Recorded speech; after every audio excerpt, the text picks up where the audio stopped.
Hi all, അസ്സലാമലൈക്കും. Welcome back to Silnas kitchen. ഇന്നത്തെ recipe ഒരു അടിപൊളി വെറൈറ്റി പലഹാരത്തിൻ്റെ റെസിപ്പിയാണ്. റവയും തേങ്ങയും വെച്ചിട്ടാണ് ഇത് തയ്യാറാക്കി എടുക്കുന്നത്. എത്ര കഴിച്ചാലും മടുപ്പ് വരാത്ത നല്ല ടേസ്റ്റി ആയിട്ടുള്ള ഒരു അടിപൊളി പലഹാരമാണ്. ബ്രേക്ക്ഫാസ്റ്റ് ആയിട്ടും സ്നാക്സ് ആയിട്ടും ഇത് കഴിക്കാൻ പറ്റും. അപ്പോൾ ഇതെങ്ങനെയാണ് തയ്യാറാക്കുന്നതെന്ന് അറിയാനായിട്ട് വീഡിയോ സ്കിപ്പ് ചെയ്യാതെ മുഴുവനായിട്ടൊന്ന് കണ്ടു നോക്കണേ. ഇതിനായി ആദ്യം തന്നെ സ്റ്റവിലേക്ക് ഒരു പാൻ വെച്ച് കൊടുത്ത് ഫ്ലെയിം ഓൺ ആക്കിയതിന് ശേഷം അതിലേക്ക് കുറച്ച് ഓയിൽ ഒഴിച്ചു കൊടുക്കുന്നുണ്ട്. ഓയിലൊന്ന് നന്നായിട്ട് ചൂടായിട്ട് വരുമ്പോൾ ഒരു മീഡിയം ഫ്ലെയിമിലേക്ക് ഇട്ട് കൊടുത്തതിന് ശേഷം സബോള ചെറുതായിട്ട് കട്ട് ചെയ്തെടുത്തിട്ടുള്ളത് ഇതിലേക്ക് ഇട്ട് കൊടുക്കാം. ഞാനിവിടെ ഇതിലേക്ക് ഒരു സബോളയാണ് എടുത്തിട്ടുള്ളത്. അടുത്തതായി ഇതിലേക്ക് 4 അല്ലി വെളുത്തുള്ളി, 2 പച്ചമുളക്, കുറച്ച് മല്ലിയില, കറിവേപ്പില ഇത്രയും ചെറുതായിട്ട് കട്ട് ചെയ്തിട്ട് അതുകൂടി ഇതിലേക്ക് ഇട്ട് കൊടുക്കുന്നുണ്ട്.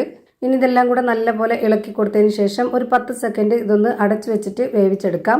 ഈ വീഡിയോസ് കണ്ടുകൊണ്ടിരിക്കുമ്പോൾ തന്നെ സിൽനാസ് കിച്ചൺ ചാനൽ ആദ്യമായിട്ട് കാണുന്നവരാണെങ്കിൽ പ്ലീസ് ഒന്ന് സബ്സ്ക്രൈബ് ചെയ്തേക്കണേ. ഒപ്പം തന്നെ ഈ വീഡിയോസ് നിങ്ങൾക്ക് ഇഷ്ടപ്പെടുകയാണെങ്കിൽ ഒരു ലൈക്ക് ചെയ്ത് ഷെയർ ചെയ്ത് സപ്പോർട്ട് ചെയ്യാനും മറക്കരുത്. ഈ ഒരു ഉള്ളി ഇപ്പോൾ ചെറുതായിട്ടൊന്ന് കുക്കായിട്ട് വന്നിട്ടുണ്ട്. ഇനി നമുക്ക് ഇതിലേക്ക് പൊടികൾ ഇട്ട് കൊടുക്കാം. ഇതുപോലെ ചെറിയൊരു സ്പൂൺ അളവിൽ 1 സ്പൂൺ മുളക് പൊടി, ഒരു 1/4 സ്പൂൺ അളവിൽ മഞ്ഞൾപ്പൊടി, പെരിഞ്ജീരകപ്പൊടി, ഗരം മസാലപ്പൊടി, ആവശ്യത്തിനുള്ള ഉപ്പ് ഇത്രയും ഇട്ട് കൊടുത്ത ശേഷം നന്നായിട്ടൊന്ന് ഇളക്കി കൊടുത്തിട്ട് ഇതൊന്ന് അടച്ചു വെച്ച് വേവിച്ചെടുക്കാം. ഈ ഒരു കൂട്ട് നല്ല പോലെ വെന്ത് കുഴഞ്ഞു വരണം.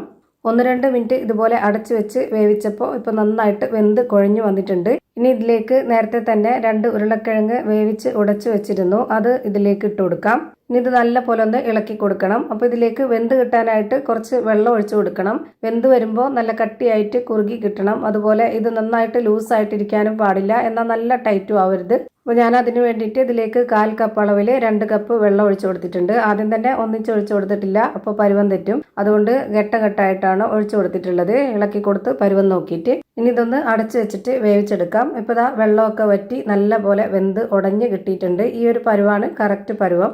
ഇനി ഇതിൻ്റെ ഫ്ലെയിം ഓഫ് ആക്കിയതിന് ശേഷം ഇതൊന്ന് മാറ്റി വെക്കുന്നുണ്ട്. അടുത്തതായിട്ട് സ്റ്റവിലേക്ക് ഒരു കടായി വെച്ച് കൊടുത്തു. ഫ്ലെയിം ഓൺ ആക്കിയതിന് ശേഷം അതിലേക്ക് വെള്ളമാണ് ഒഴിച്ചു കൊടുക്കുന്നത്. 250 ml കപ്പിൻ്റെ അളവിൽ 3 കപ്പ് വെള്ളം ഞാനിപ്പോൾ ഇതിലേക്ക് ഒഴിച്ചു കൊടുത്തിട്ടുണ്ട്. ഇനി ആവശ്യത്തിനുള്ള ഉപ്പിട്ട് കൊടുക്കാം. എന്നിട്ട് ഇതൊന്ന് അടച്ചു വെച്ചിട്ട് തിളച്ച് വരുന്നവരെ വെയിറ്റ് ചെയ്യാം. ഇപ്പോൾ ഇതാ വെള്ളം നല്ല പോലെ തിളച്ച് വന്നു. ഇനി ഇതിലേക്ക് തേങ്ങ ചിരകിയതാണ് ഇട്ട് കൊടുക്കുന്നത്. 1/2 കപ്പ് അളവിൽ ഇട്ട് കൊടുക്കുന്നുണ്ട്. പിന്നെ വേണ്ടത് റവയാണ്. റവയിലാണ് ഞാനിപ്പോൾ ഇത് ചെയ്തെടുക്കുന്നത്. 250 ml കപ്പിൻ്റെ അളവിൽ 2 കപ്പ് റവയാണ് ഇട്ട് കൊടുക്കുന്നത്. വറുത്ത റവയാണ്. ഇങ്ങനെ തയ്യാറാക്കുമ്പോൾ വറുത്ത റവയാണ് നല്ലത്. ഒട്ടും കട്ട പിടിക്കാതെ നന്നായിട്ട് ഇത് ഇളക്കി കൊടുത്ത് യോജിപ്പിച്ചെടുക്കണം. ഇപ്പോൾ ഞാൻ 2 കപ്പ് റവയും ഇട്ട് കൊടുത്തിട്ട് ഇതുപോലെ ഈ ഒരു പരുവത്തിൽ റെഡിയാക്കി എടുത്തു. ഇനി നമുക്കിതിൻ്റെ ഫ്ലെയിം ഓഫ് ചെയ്ത് കൊടുക്കാം. ഫ്ലെയിം ഓഫ് ചെയ്തതിന് ശേഷം ഒന്ന് പകുതി ചൂടാറി കഴിഞ്ഞാൽ പിന്നെ നമുക്കിത് നല്ല പോലെ ഒന്ന് കുഴച്ചിട്ടെടുക്കണം. റവ നല്ല സോഫ്റ്റ് ആയിട്ടാണ് കിട്ടിയിട്ടുള്ളത്. നമ്മൾ എടുത്തിട്ടുള്ള വെള്ളമൊക്കെ കറക്റ്റ് ആയതുകൊണ്ടാണ് ഇങ്ങനെ കിട്ടിയത്. ഇപ്പോൾ അത് നല്ല പോലെ കുഴച്ച് റെഡിയാക്കി എടുത്തിട്ടുണ്ട്. ഇനി നമ്മുടെ കയ്യിൽ കുറച്ച് ഓയിലൊന്ന് തടവിയതിന് ശേഷം ഇതിൽ നിന്ന് കുറച്ച് മാവ് എടുത്തിട്ട് ഇതുപോലെ ബോൾ ഷേപ്പിലാക്കി എടുക്കാം. ഞാനിപ്പോൾ കുറച്ച് വലിപ്പത്തിലാണ് ഇത് റെഡിയാക്കി എടുക്കുന്നത്.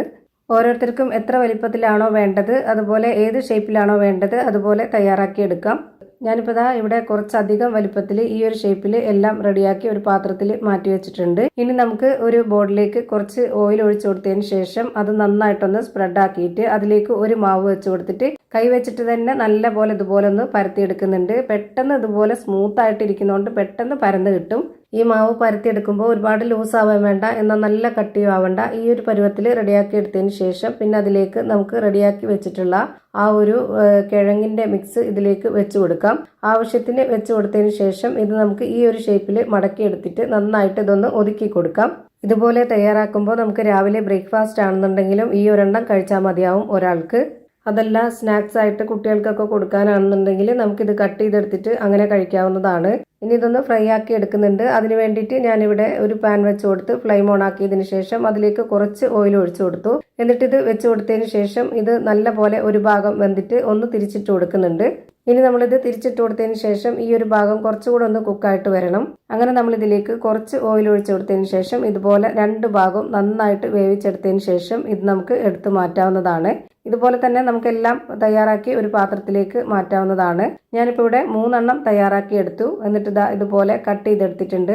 ഇതിനകം ഞാൻ കാണിച്ചു തരാം. അപ്പോൾ നല്ല ഫില്ലിങ്സോട് കൂടിയ നല്ല അടിപൊളി ടേസ്റ്റി ആയിട്ടുള്ളൊരു ബ്രേക്ക്ഫാസ്റ്റ് ആയിട്ടും സ്നാക്സ് ആയിട്ടും കഴിക്കാൻ പറ്റുന്ന ഒരു അടിപൊളി ഐറ്റം റെഡിയായി. അപ്പോൾ ഇത്രയേ ഉള്ളൂ ഇന്നത്തെ വീഡിയോ. വീഡിയോ ഇഷ്ടമായാൽ ലൈക്ക് ചെയ്യാനും കമൻറ്റ് ചെയ്യാനും ഷെയർ ചെയ്യാനും മറക്കരുത്. പുതിയൊരു വീഡിയോയുമായി വീണ്ടും വരും. Thank you for watching.